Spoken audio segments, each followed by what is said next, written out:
Hop, yeni bir soruğa baraydı.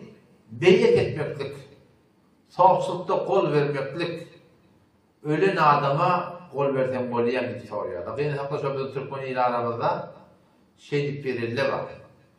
Öle kol verirler. Tıkkıyla Müslüman oğlum, kol vermeklikten maksat ne?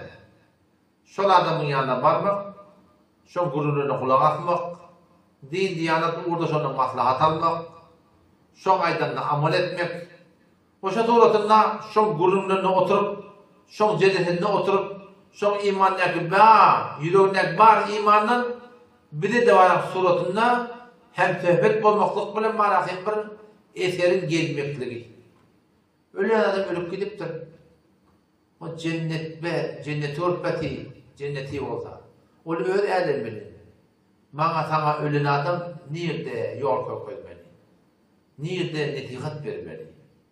Eğer ölen adama beyat etmeli olsa, kol verme olsa, Peygamberimizden başka adama kol vermez. Yani ölen adama kol verme olsa, Peygamberimizden kol vermez. Halbuki Peygamberimiz böyle burada değil.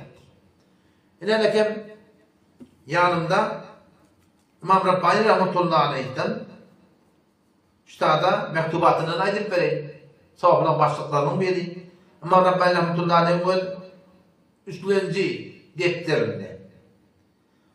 41. mektubunda ne mi diye? Ustadı piri sünnet şeyim aliyalar ki şeriatı koygulatır diye.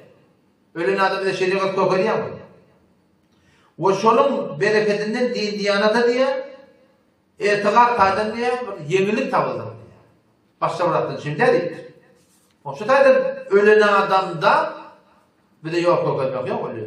Ölen adam ölüp gidiptir ve cenneti verin. İnşallah cenneti olsa. Bir de ne yapın? Yok koymak. Onun şu taydan çok koyalım. Bir duygu yüdüğü yanlış. Yanlış da bizim aramda şu an yanlışı yürüdük bir elle bak. Öyle ola kallar dünyadan gitti. Şimdi şu anında ola kal, o da o dünyadan gidipti. Şimdi başka adam yok, onun denini yetecek deyip, ölen adama beyvat ettirip, şu form şeylik bir yerde kıyanaktırdı. Buna katı yavaş ya.